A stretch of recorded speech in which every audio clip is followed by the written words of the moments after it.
Good morning, you guys. I've had something heavy on my heart for the past month or so, and I wanted to figure out how to address it. I didn't know if I was going to address it here on social media or not, because there's no script for this. I didn't want to script any of this. I didn't even know how to talk about it, and that is my father's passing. He passed away a little bit over a month ago, and I think when I got to news, I didn't really know how to digest it because he and I never had a relationship. I think I've, spoken to my father twice in my 42 years of being alive.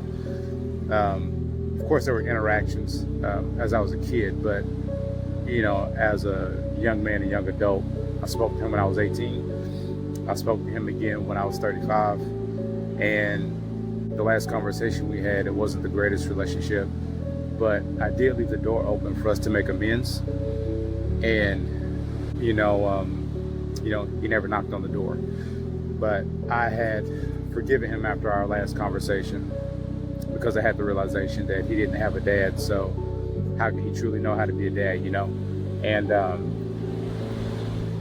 And so I had came to that realization that we can only teach what we're taught. We can only emulate what we're exposed to. And I was trying to find a silver lining in this passing. And that silver lining was, I have a little sister. And I think out of the other siblings that I have, she's the only one that has like a solid relationship with him. So while she's struggling trying to get through this time, and I can't speak for my other siblings, but I think for me, I think I finally, made peace with it. I think parts of me wanted to, kind of mend that. But like I said, I left the door open. Told him if he ever wanted to sort things out and talk about it, he knew where he could find me.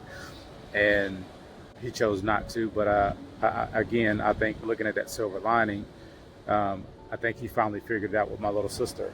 And I think he finally figured it out with, her babies, which are his grandbabies.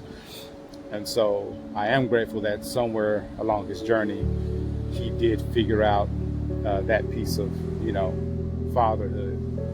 I don't have anything, negative to say about him. I didn't really know him personally as a person. But I do know that he had his struggles. And, me and my siblings, we know that.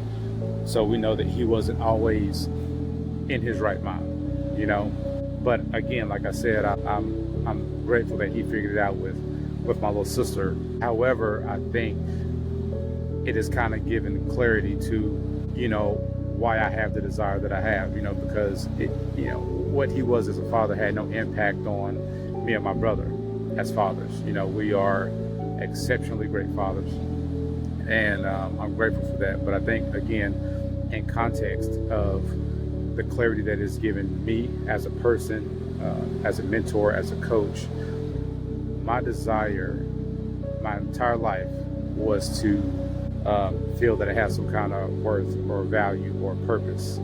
And I wasn't necessarily sure that I had that. I did a speech one time, and I pretty much opened up with, my identity was wrapped into my father. So when he left, I felt like a piece of me had left. When he wasn't around, I didn't know how to navigate life. So that was tough for me. And it took me a while to get it figured out. But since I have gone through a lot of my ups and downs and trials and whatnot, I have finally come to the conclusion that, my desire to be what I am now has always been because I didn't know who I was. And so what happens is when we don't have a sense of identity or purpose, we try to find that in everything that we can think of, whether that be, drugs or pornography or, other unhealthy habits. We tend to pour ourselves into things that we think will give us the right dopamine hit for transformation or change. It's even gone to the point now where we make facial alterations or body alterations, or we're on to the next new thing, or we purchase the next big thing, looking to find some sort of meaning or healing, but those things are fleeting.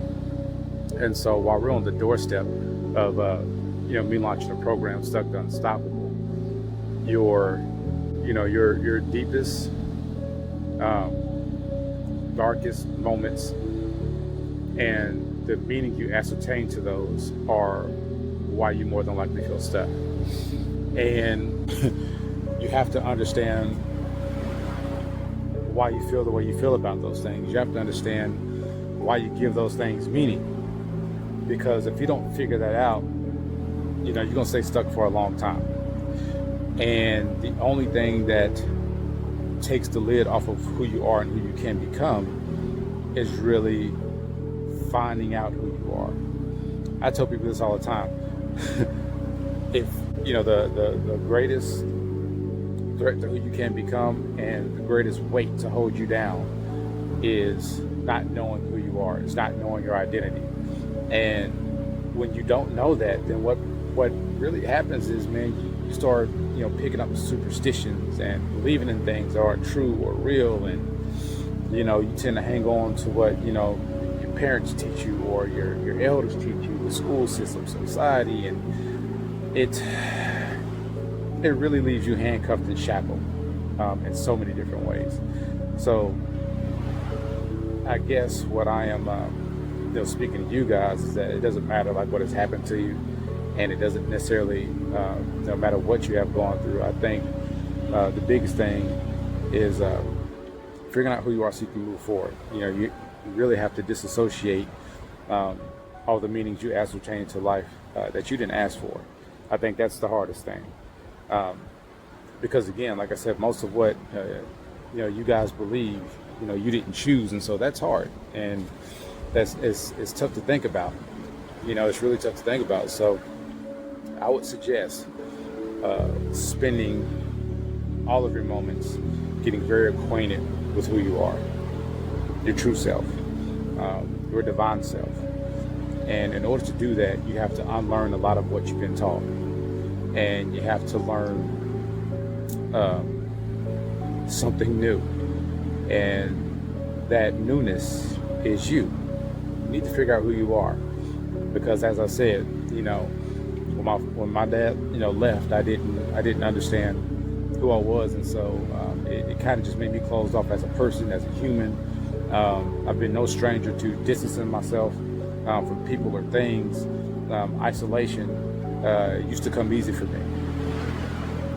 However, now that I know who I am, it's really closed the gap between who I thought I was and who I am becoming. And becoming whatever it is you want is a process of overcoming what you are now.